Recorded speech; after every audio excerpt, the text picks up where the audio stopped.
What's up? How's it going? This is part two.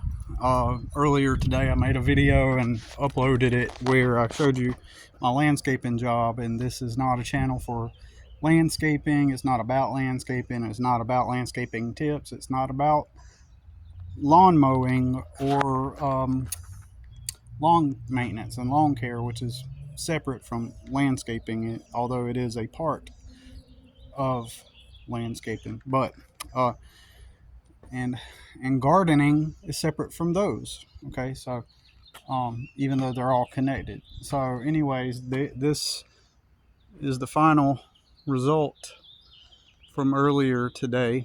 I added, so you could kind of look across the street at this house over here. I don't know if you could zoom in. The house, not across the street, but beside this house, it has red mulch, and this is cedar mulch, and it smells really good. I like when I get to do this property because I get to smell the cedar. And so here's the bush that we started with earlier today, and put down some fresh mulch. All right, here sometimes I get a little detail oriented. I want to make sure it looks the best. So yeah, here's the bush from earlier where we took out the mulch. You can watch everything in the second video, and I took up the stone border right there and put it back down when I was done. These had fallen over, so I got to make a repair to these borders, but I'm not going to do it now. So I know what to do, but I just have to plan for another day. I don't have time to do that work today. So I made some makeshift stakes, and I didn't have anything on me, so I went to the backyard back there where trees are growing, and I cut down some limbs. I don't know if you can see that, but I cut down some limbs, and where the branches were growing up at a 45-degree angle, I cut them right there and made stakes. And you can see where I'm using this 45-degree angle. So they're upside down, but I cut them at an angle at the top, and I flipped it upside down, and then I cut that part flat, and I just hammered them in, and they're doing a really nice job at being snug, holding these up. They ain't going nowhere, at least until now. That's going to hold that over, and it doesn't make it look too tacky either. I'm not sure about the other side because I had to do the same thing on that side. But here's the job. Took everything up earlier, blew everything off, trimmed everything up, and now I have this smooth cedar mulch installed, and everything's looking good. I got everything blown off. I got the patio blown off after I was done. Everything's looking better. And again, over here I have some more of those stakes for this side too, and they're gonna hold it on there for some time till I get it fixed. And that's why you go back and look over your job when you're done to make sure that you don't. So this is going to erode. He's got to do something about this because it's already eroded. Under that is just, it's sunken down from where the water comes down and off the side of this like that. So he's going to have to do something there. Maybe install some kind of drain system, because it's definitely washing out into the neighbor's side. Maybe I'll sell him on that idea. He'll have to get the county to come out and make sure that it's okay to dig right there. I don't see why it wouldn't be. I don't see why there would be a bad idea.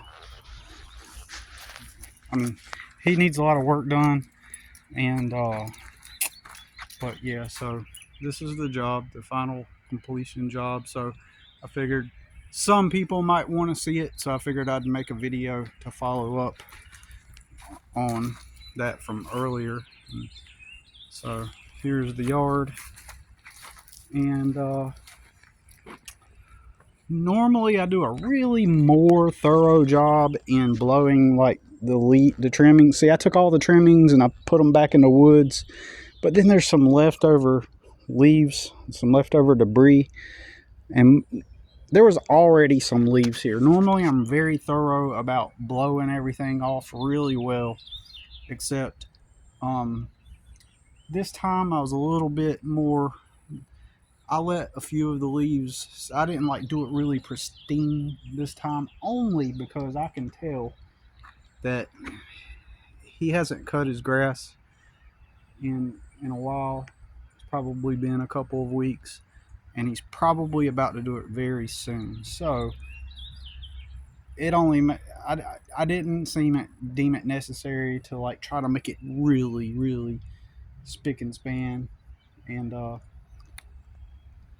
which I don't want to sound like I'm neglecting the job, and I'm not, because the job I'm called out here to do is to trim and put down mulch. That's it. And so this is a very minute detail, because he's going to end up just mowing over these little, I mean, it's nothing, because I want to make emphasis that it is very important to make sure the job is done right. You know, you don't want to do stuff half-assed. You want to make sure you do it right. Plus, there were already leaves in the yard. See these old brown leaves, and so like this and this, you know, the few of those that are just kind of like in the yard after I blew the property off, that's not going to hurt anything. You don't have to be like all, you know, go too extreme with it, or else, and I've had to fight this actually, or else I'll go into so much detail that it ain't even worth it. But so that's just a follow-up video on this project. And you know, and like I said in the video earlier today, you know, you just put out a Craigslist ad, and it doesn't have to be landscaping. It could be some kind of service, especially if like you're in a tough spot. Spend $5. I know that's a lot for some people. Spend the $5 and turn it into $100. Spend the $5, turn it into $60. Spend the $5, because if you spend the $5, you're gonna get it right back, along with 60 to 100 to 200, 300. And at times, like this one job I did for $300, small job. He recommended me to his neighbor, and then the next thing you know, I did a $3,000 job, right? So, all because I spent $5, right? So, but yeah, this is it, and you do that, and say like you're still working for somebody, and on a Saturday, you know, you go out and you spend the $5. Someone calls you out. You go. This is in landscaping. This is just one example of many different things that you can do. You know, and some will render immediate ROI, near immediate ROI. Other things will render the ROI in the long term. Like if you decided to start a t-shirt business, it might take longer to get a return. But I mean, this is definitely one quicker way to get a near immediate ROI, especially if you're in the struggle. You know what I'm saying? And so imagine, like, you could do this, what I did, and charge $600 and make $600 in a day, right? Even if you went and bought all the mulch, I think this was like 16 bags of mulch. You know, I think that it might have been like, I'm not sure. I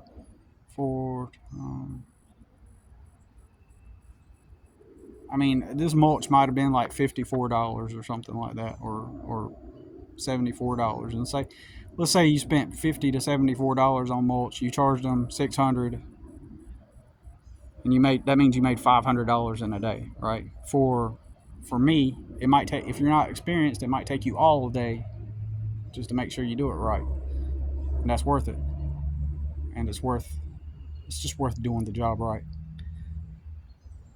So it could take you all day, and then you walk away with, $600, or you could charge them $700. This could have been a $1,000 job or over $1,000 job, because especially if you're going to pay taxes and you're going to set aside 30%. So base your quote on that 30%, right? That you're going to add to the price, right?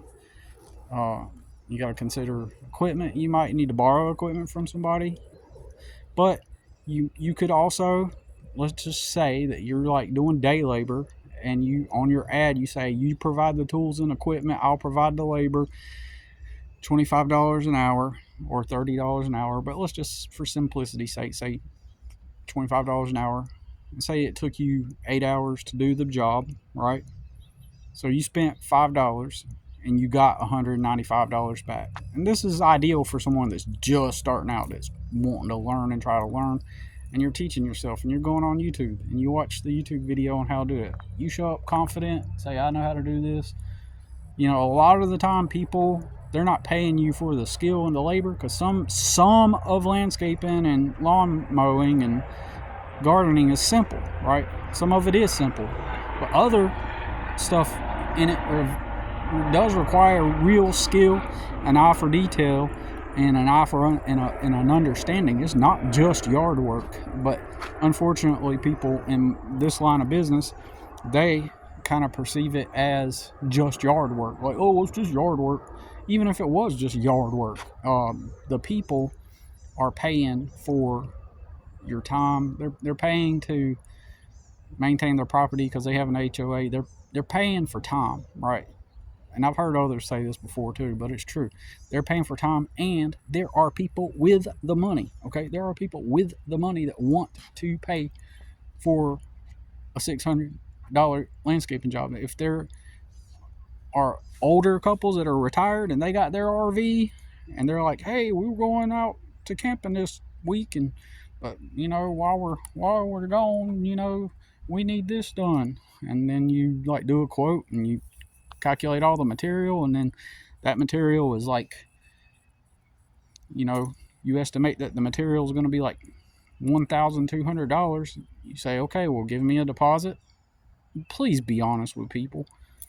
And if you're not secure with doing that under your name, sole proprietor, like, just once you land that gig, immediately go get the LLC. Tell them what day you can come and that you'll get the deposit then. Then they will write you a $1,200 check under your business name, under your corporate name. If you want to do it that way, you set up your business checking account, and then with your corporate name, and then let them write the check to your company, right? Like, Watermelon Landscaping LLC. Just or you can get them to write you the check. If you're sole proprietor, right, just write it out to you, and then you go deposit it, and then you buy the material, you start working on it, and boom, there you go. And you may get lucky, and there's so many people.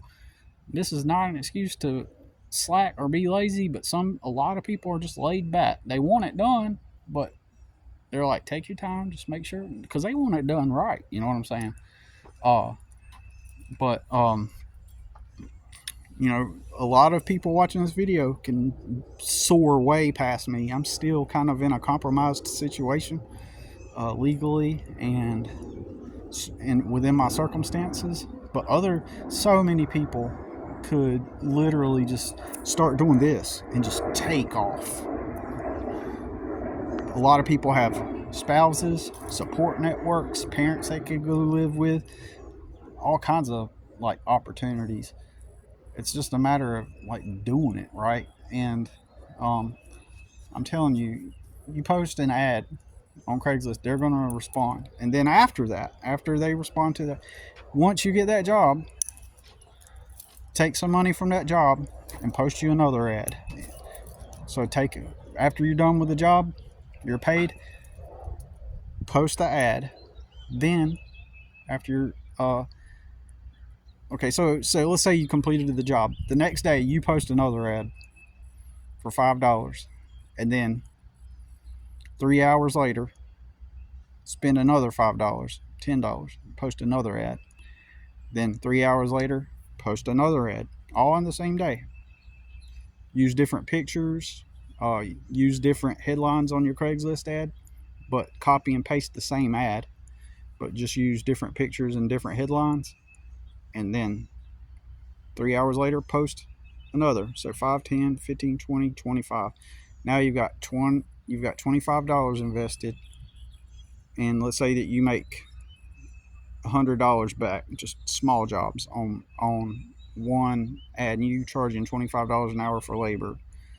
I mean, you just worked one of those hours to pay for the ad, and that's nothing, right? So you've made $475 by paying $25. You paid $25 and you got $475 back, right? And it's not going to happen immediately. Usually, you may get lucky and get a big surge of people calling you up, right? That's possible too. Everybody's circumstance is going to be context dependent, and luck is a huge factor too. Some people are just going to get lucky, right, when they get out there and do it, right? And so then the next day, or whenever you can, as soon as possible, let's say that you put those ads out that day, then the next day, nobody's called yet, but it's the next day, and you do the same thing, 5, 10, 15, 20, 25, every 3 hours, even if you did 3 ads a day, right? And keep doing that, and then your ads are going to be just on Craigslist. And here's the thing, when people are scrolling through on Craigslist and they see that you got a bunch of ads, and each time they click on a new ad with different pictures, they're going to see that same number and that same name. They're going to be like, oh, this person, it's like an abundance thing. They perceive you as someone that has a lot of abundance, and that people are calling you because you're the one that's got all these ads on Craigslist, right? So they do that, and then what happens is so then what happens next is kind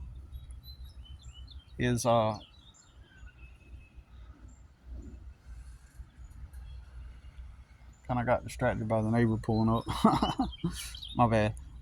So yeah, they see that you are abundant, like you are abundant. You have an abundance of business, and so that means that it's like social proof. You're perceived as social proof, um, and so Craigslist has a limit, and eventually it's going to say this account is limited to ads.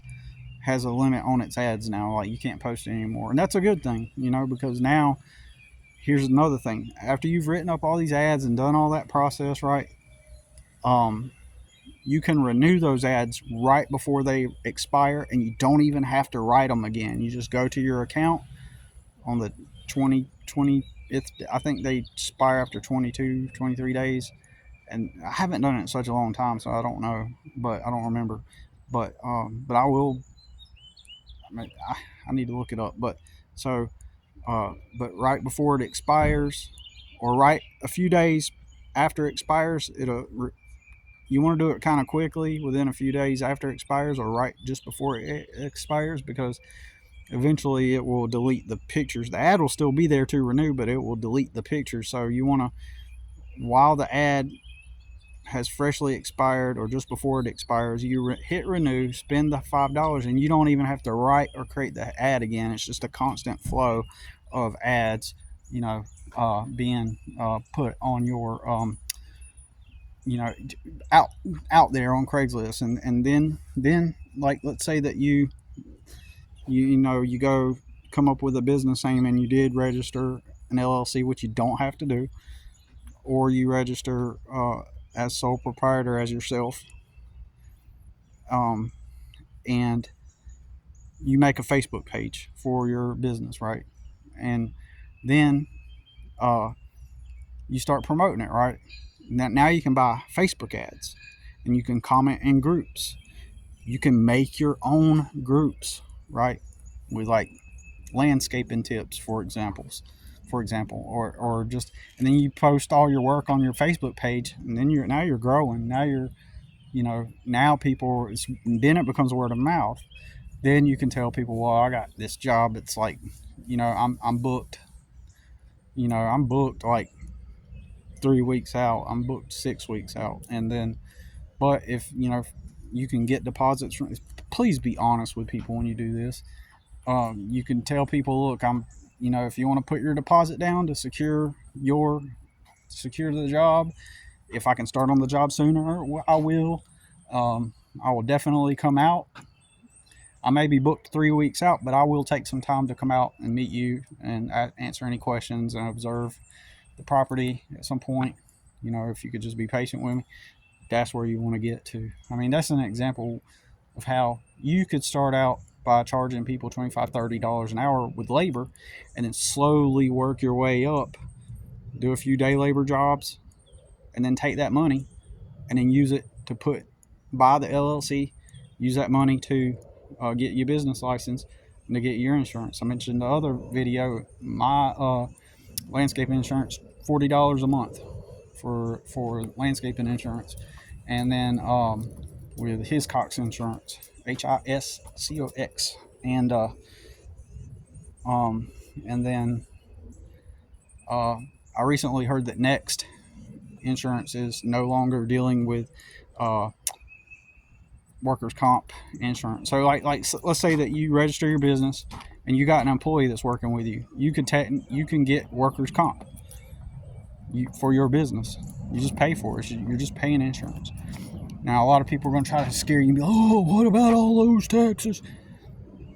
Oh, well, if you're really serious and you really want to not work for somebody, go find a cheap ass trailer to go live in a trailer park, or a slum with a slumlord, and you do the maintenance on the property. Tell the dude, hey, are you okay if I do some of the maintenance on here? Can I paint it? Can I clean it up? Live dirt cheap, and then stack your money and keep investing, and then get back to where you were previously financially. Plus, I mean, in my opinion, this would be a nightmare for me to have a mortgage in a cookie cutter cul-de-sac neighborhood, right? So it would be a nightmare for me. Look at those houses. Like we're talking about, like, now you're a slave. You're a wage slave. You're stuck in your little cul-de-sac. It's crazy, in my opinion. But so, I don't get me wrong. If I had a lot of money, and let's say that I had business in a certain city that I would spend a significant amount of time in, would I perhaps get a house like this? Like, say my business was here, but I had another location in Oregon, and then I flew across the country, and I wanted to have like a home that I can come to while I was in Oregon. Maybe I could do, I mean, maybe something like that at that point. But even then, shoot, man, I kind of like the freedom of, I don't want, that's just me anyways. I'm not gonna get into that. That's getting off topic kind of. But anyways, I mean, like I said in the other video, like, you could start t-shirts. You could start selling t-shirts, come up with your t-shirt idea. I have a product idea for a landscaping product, and I'll probably share it on here at some point. I'm getting a prototype made, hopefully next week, and I'm gonna try to market it, because when I get up in the morning and I'm feeling all sore and tired, I don't really feel sore, but I feel, I mean, I've got my muscles built up, but don't get me wrong, I do got a little fat on me. I've gained some weight over the past couple of years. I think it's been a lot of stress, due to stress and eating cheap, which is not good, but is what it is. I mean, I do battle eating. That's one thing, I battle eating food. That was my coping mechanism when I was growing up, was eating. So it's one of my personal challenges, but that's okay. Anyways, so yeah, the uh, um, what were we talking about? I'm seeing something I gotta like fix. Like I gotta fix this. My bad. My bad. If you're listening to this, I gotta fix some of the. I found some volunteers growing up under the bush here, and it distracted me. So my bad. But yeah. So like any business model, you could start a business like selling T-shirts, doing but that's gonna be a long-term thing most likely. You gotta build a brand up, build a following. As with any business, but you know especially for those of us in the struggle, even if you're not in the struggle.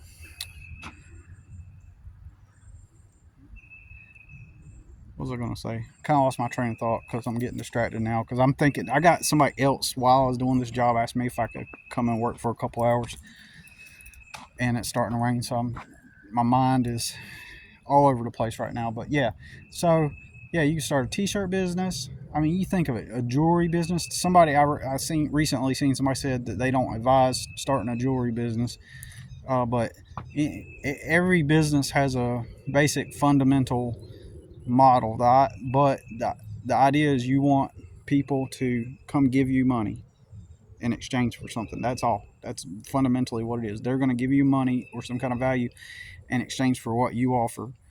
And one of the quicker ways to do it is offering landscape labor help. And then over time, you can develop the skill. You can specialize in something. Like uh, these kind of jobs are more profitable than mowing. Mowing can get you somewhere in the long term. You can really do a good mowing crew, and it is profitable in the long term. But these are like the types of jobs that you can make short term, immediate money if you really need it. So, and you can offer moving labor help too. But this is not as strenuous, and you're outdoors, you're in nature somewhat, and but my main point is you could do this with anything. You can learn to with the t-shirt idea, for example, or soap. You can make soaps. All you do is you create a brand, and if it's a product, you just make the product and start selling it. It's really they've made it so like complicated. um they've made it so complicated, and uh to make it feel like, oh, only like, what authority would allow me to do that? What authority would give me the what you mean you got your own moving business? It blows their minds. Like if you got a moving business, they'll be like, you own the company? Because in their minds, like, there are authorities out here in the universe, in the world, on the earth, that allow people to own the corporation. There's the corporations, they're the authorities, right? But nobody realizes, a lot of people don't realize that anybody could create a corporation tomorrow, right? um, I tell you what, if I get up to 200 subscribers, um, as soon as I get 200 subscribers, uh, I'll do a live video, and if people want to like ask questions on there, I could tell you the answers like to the best of my ability. Most of the YouTube channels, or let me take that back, a lot of the YouTube channels about business, they're just giving you the runaround. So this one guy, I saw his business, and he's like, this is how I'm going to tell you exactly how I did my business and how I made X amount of millions per year, and what I did, and what, to get my business, to run my business, or whatever, to start a business. Yeah, it was like to start a business, right? But when he started talking, he was beating around the bush about how it actually works. He started talking about some of his personal techniques that he did in building relationships with people, but he never went to the brass tacks, nuts and bolts, because he probably has some kind of product he wants to sell you, and there's nothing wrong with that. I don't see anything wrong with that, um, but I see a lot of business stuff, and it's beating around the bush, and they're not really, because they got a product they want to sell, and that's fine. That's fine. I'm going to sell product. I'm gonna sell. If it ever, got to the point to where I could sell it. Hold on a minute. Where I could sell a product, I would, but I'm not right now. But I mean, at some point, I'll make money if I see a way where the viewer benefits and I benefit, and I can offer something to sell. I'm most definitely going to do that. But I'm saying I'm going to just give you the 100% how it works. And at some point, in my mind, I'm gonna tell you the truth. In my mind, I want to make like a post, like probably like I'll start a blog and make a post where on the blog, I I go step by step, you know, lay it out step by step. That way you can read it and then have a video to go with it, and you can go step by step, right? Um, so something like that, you know. Um, so that's what I pictured when I came back onto YouTube after a 6 month hiatus. When I came back, I was like, I wasn't sure if I was going to do anything. And then one day I just decided to make a video, and then so I've just been doing these types of videos. But if I get up to 200 subscribers, I'll answer any questions or something if I can get up to 200 for a good bit. And yeah, once I get to 200, I'll do a live, and I planned on doing a live once I get with every 100 anyway. So, anyways, that's all for now. We'll talk later. Peace.